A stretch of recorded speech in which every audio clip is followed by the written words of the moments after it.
Ngasigi warisi haying chauraga filmmaker oini film director oini da haiba duguma nupam chama gi wari ne yam inspiring mai wari ma khangne lairab na magi thabak tharong kya hanjin mai thilaba matung mana mami thangda putrokiba film ama khaki maming palapota ragadi nipasi kanano haiba dong kudimang na sosoidan masak khangani adubo magi afawa film ama gi maming palaga mabu doctor ai tarai masak tak lagadi Nupasi hotna zamal dai khoina karem na boina thokani soidana thokani maram sine Nupasi na direction bi kiwa adom na sung soidana yengam yar film dugi maming de video si gi lor pasaruk ta khangmina se film gi taibung da faruk tringai Nupasi na thengna rakhiwa magi safam lan pham sungdana khangmina se magi waris na dom soidana inspire togani ai khoi gi ngasi gi waris gi hero idori Nupasi mana filmmaker mo iba pamlaga su masi magi mapabung na di sungpam pamlam de mapana thingna Nupasi na pakang pharpada thabla America gi University of Illinois da ma film tambalaki film industry da mai pak vibes di sanga phanga sawa madi sel pai ba myoi kharta gi wani nangna tawdu do arema da manghanna ba madi sel manghanna bani dana mana America sa pesi mapabung na di yam kanna thinki bane adubo mana mapagi apama gi mayok da namfuda laglabnina masigi wahaus lagi mapamsa khaibung tana ba horki lam lapna batana I pau sui pau phona da bahai badu oirakhi matam hoki Nupasi mana tamlibam hai stay da graduation loire stay di film industry da mag suk fidama kalakna ba mayam kana hona ba horki adu tangkak stagidi mapapung na mangone am tatana haikiba film da mai pak vibes di sanga funga sauna traga senjau pai ba myoi kharata gi wani sigi wafam si magi thamoi de hene mek seng tora bugum phaurakhi marak thatna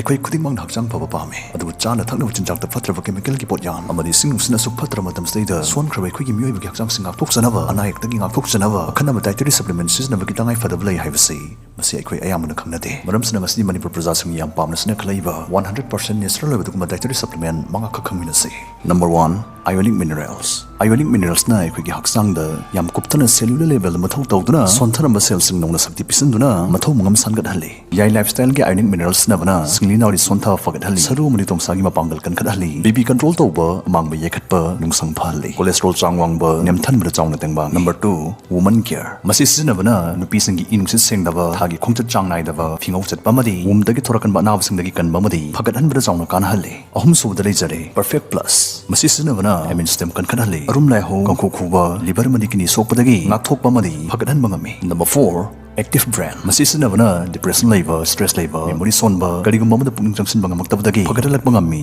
chawna kana halle aroi bidale jare perfect law masi sinabana kuchu kumen sengdaba kuchu pandaba jahi ga chana don sa khusilakpa uring mahing harib sing sting ngak thokpa kan bada chawna kana halle pambi bising screen da tholiba number hekta da hojima call tawsin biya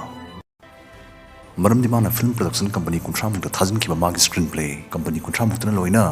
reject tawrakhi maram sina graduation loibaga film puthokna masu masak naiba misa ama oigani khaluwa picture pigli ngai dai filmmaker ama oigani haibagi mangmang jarkim ni pasai hingbagi lanphamda aphanga thabuk sunomduna mabuk thakjaba horki adubu magi manglan magi phirep tu di hongbleramde asumnama nongmagi charani khak charagi hingba misak amoin hinglakpa jahi taruk pharakle jahi kontrai halakpada magi classmate amaga mal hongle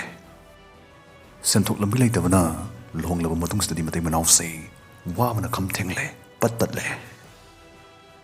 mana matik chadabna magi loina bibu manin thungan basum ngamdre ko khalubani pase ahing tumlak tabu sukirakle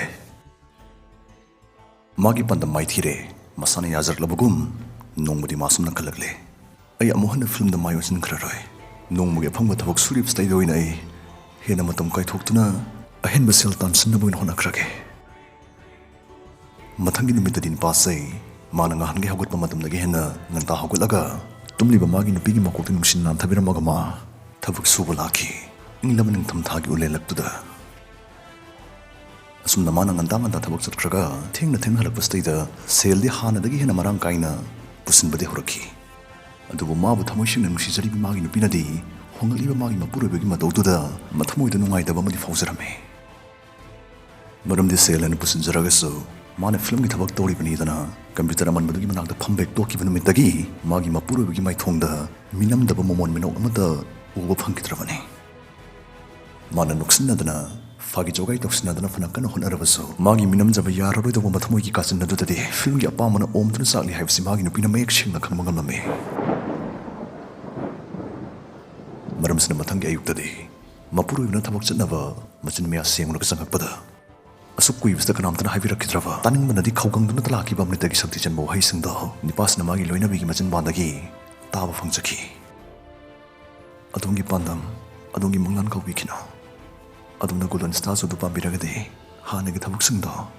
मदु मखा चथाबियो